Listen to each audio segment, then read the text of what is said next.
So you're trying to set up some lights for the holidays, but all this crap just confuses you? All the different light choices and LEDs and boards and jumper wires and MOSFETs and whatever and converters, and it just confuses you to no end where you just want to get somebody to do it or just go old school and do simple lights. Well, I'm going to show you how to do all of this, none of this stuff, none of this soldering and none of this mess in this video, so let's get to it.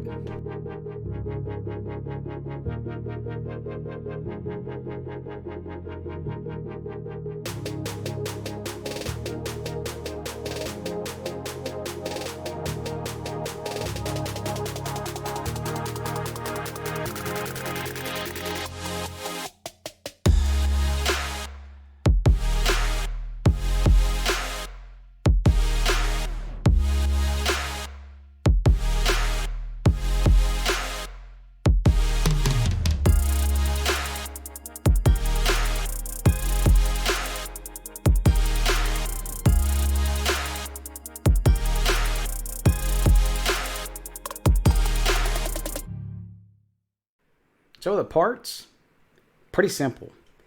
You don't need any crazy boards or anything. Really the only crazy board, and I wouldn't call it a crazy one, they're very cheap and a lot of people are familiar with them. And you really just program it with the USB port. This is the NodeMCU. We don't need any crazy buck converters or down converters or anything because we are using all 12 volts. This 12 volt power supply, 12 volt lights, so we don't have to do as many injections. And well, since this is the NodeMCU and not the Wemos D1 Mini, it does have the AMS 1117 on it. That does down convert your voltage from up to like 15, but well, we're only using 12, so it runs fine on 12 volts straight to the power supply and the lights. Boom, it's done. Now, to connect it up for, say, doing the data wires and everything, I like to tie straight into the power supply for going to the lights. And a lot of times if you don't have, and you're trying to stack wires in there and trying to get them off, I'll use one of these little terminal buses. And these just connect from whatever you put here on this screw goes to this screw. And then it's isolated from these. So a lot of times I may put a positive here and just add more positives and more negatives as needed as we add more lights based on the size power supply, because everything's just sharing. And I like to use a little project box, and the project box just really keeping the fingers off of it from, say, kids or whoever, because you know this is just temporarily outside. And I'll just throw the NodeMCU on it in the box, put the little jumper wires on it, and attach to it to the lights and tie it into here and call it a day. And I just leave the simple boxes right here. It's just a simple, the KISS principle lights. Keep it simple, stupid. Nothing crazy. It's not permanent. It only needs to work for a couple of months, if that. And using some little DuPont jumper wires. And really, if you do want to, you can use a fuse off of here to fuse for your Christmas lights or whatever you may call them, but I'm just going to call them the Christmas lights because that's really what they are here. If there's something else in your country, well, go ahead and roast me in the comments. Do test your power supply. If your power supply does not have like over voltage protection and over current protection and short circuit protection, throw it in the trash. Get something better to do your lights and everything, because you don't want to fight with it. And definitely when you do get it, test it like this. Always test your gear. Negative, positive. Does the short circuit protection work? Sure does. And the lights off, and there we are back. And if it doesn't pass that test, send it back. Get you one that does have short circuit protection, and that way you don't have to worry about fuses and anything and all that other mess. You can just tie in your lights, NodeMCU, boom, 12 volts, and wire things up and rock and roll. So what you need to do to download this and put WLED on your NodeMCU, just go to the releases, and we'll leave the link down in the description. Go down to the one that just says ESP8266, the real simple one, nothing after the end of it. Click, boom, download it. In the wiki, they talk about this ESP tool, but that gets kind of geeky on you there. So we're just going to use the ESP home flasher. We'll download the 64-bit. And if you already have something like NodeMCU Pi Flasher or whatever else, or Tasmatizer, you can use that too. So just open it. It may give you this warning, but hey, it is okay. Hit more info, hit run anyway. And this screen comes up, and you'll notice there's no serial port at first. So we'll go ahead and we will plug in our NodeMCU.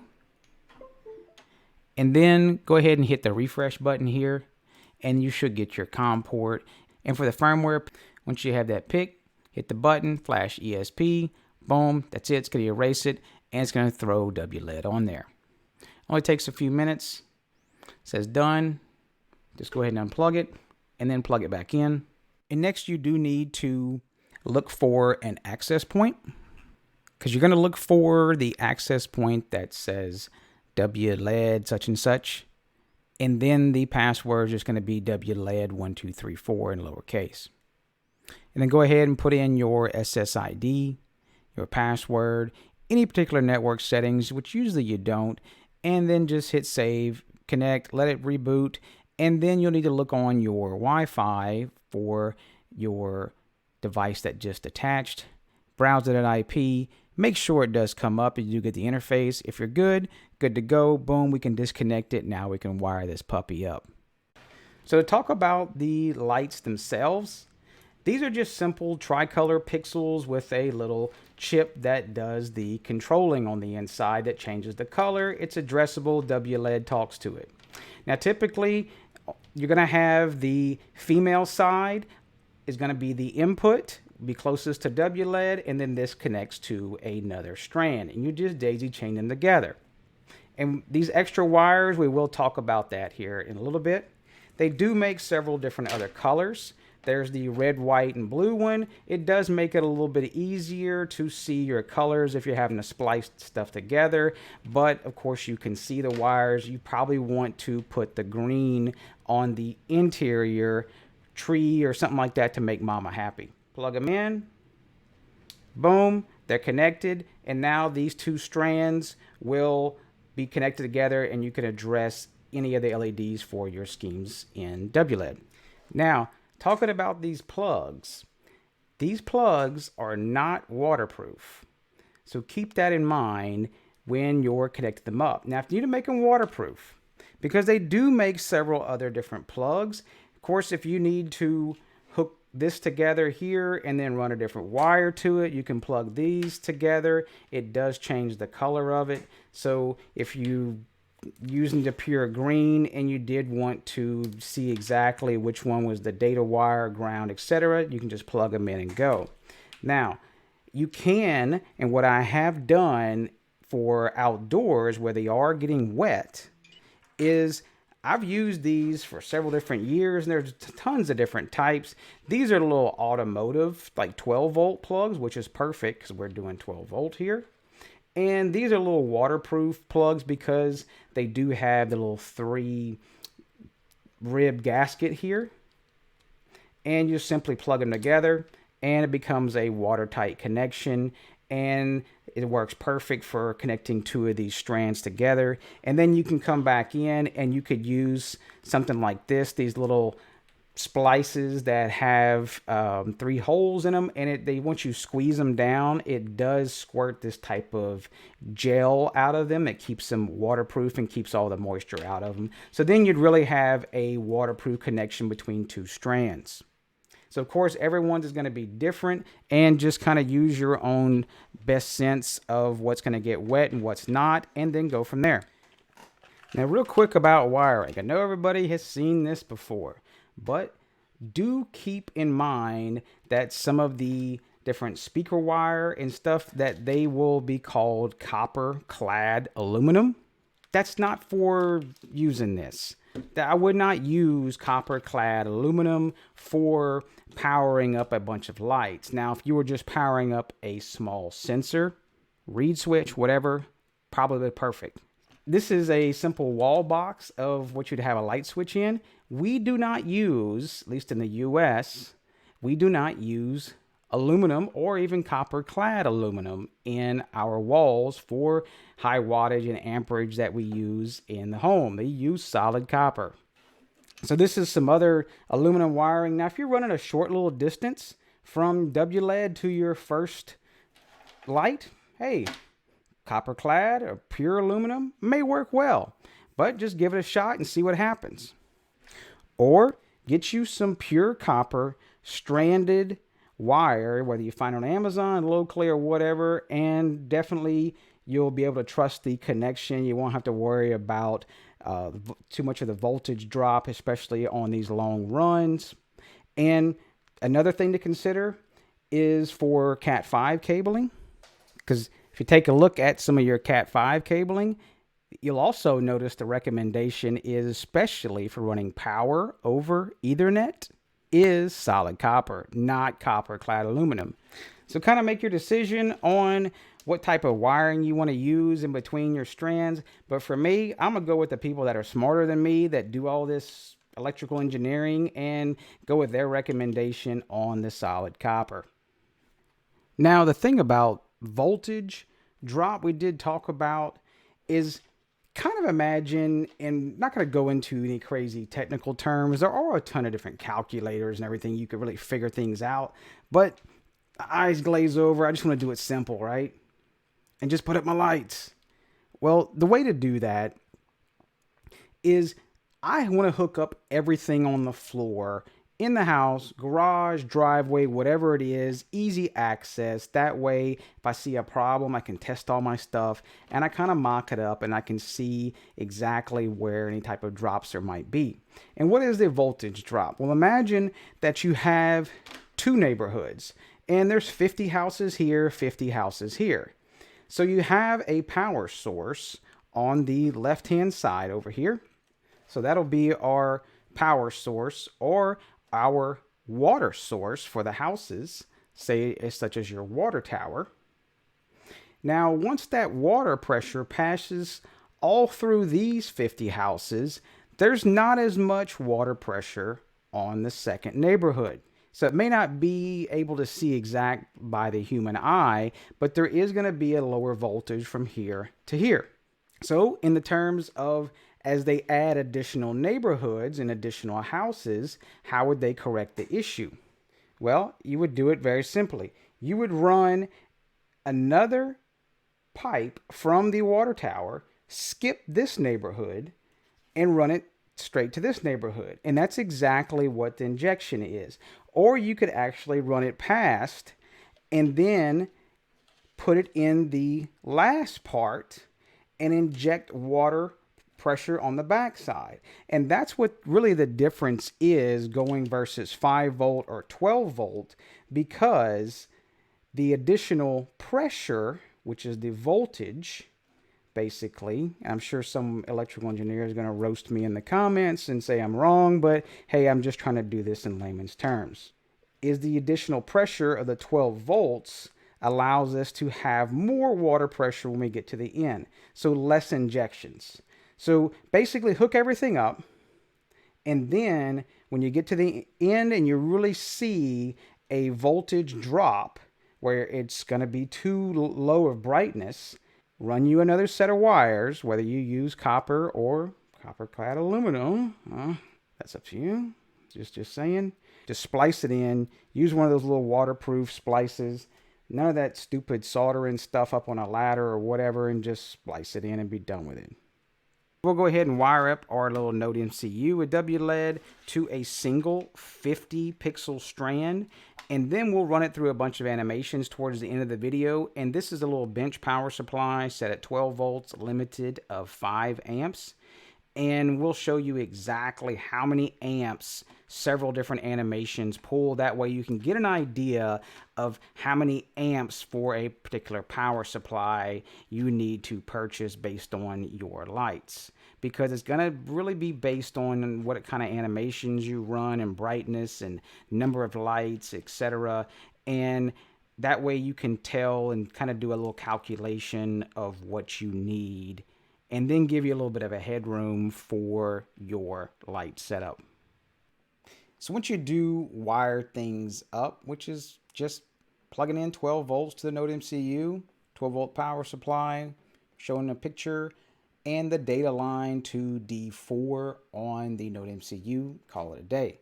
If you do have a far distance between the two, make sure you do run a good quality cable, because you could have issues, or move the NodeMCU closer. But in my test, I did one that was 30, 40 feet with some good quality cable and had no issues. So once you get started into WLED, this is not going to be a full tutorial video on it. You can go check out the wiki down below, and it's a pretty simple app and self-explanatory, and they even have a phone app as well. So you'll notice that immediately when you get in, if you try to change the colors, it will change the colors, but the colors potentially on your light strip or pixels is not going to be correct. Let's go correct that first. If you go to config and you go to LED preferences, and first thing you want to do is also set your LED count. We are using 50 right now, and I'm not too concerned about the number of LEDs and amps. I find the calculator has not always been the best, and possibly due to all the different LEDs, they just can't do them all. So I like to do my own little test, and of course we'll show a bottom number on that power supply. You'll be able to see exactly how many amps we are using. And we'll turn off the brightness limiter because I'm using a power supply that has overcurrent protection. Now, I'm using some RGB, not RGBW, that's 4-channel. If you want to try to change the light order, just try the first one, the RGB. That's the second one there. And then go ahead and hit save. And then we'll go back and we'll go test our colors. Yep, green is green, and we do have the exposure locked on this camera so you can see the brightness, and then red. Boom, we know it's good to go.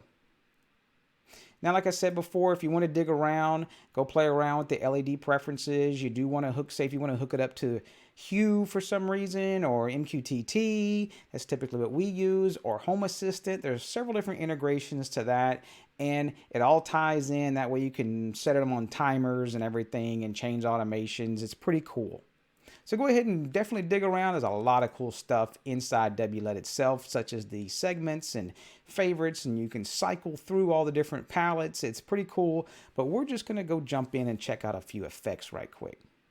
So we'll go ahead and crank it up to full brightness, and you'll see on full red brightness we're using 0.88 amps on 12 volts, but we don't use a constant full thing typically. We typically want some sort of animation where it's changing and running through, and whether it's blinking and everything. As you can see, as you get more blinky, it's using anywhere from 0.29 to 0.4. So you can see it's really going to make a huge difference.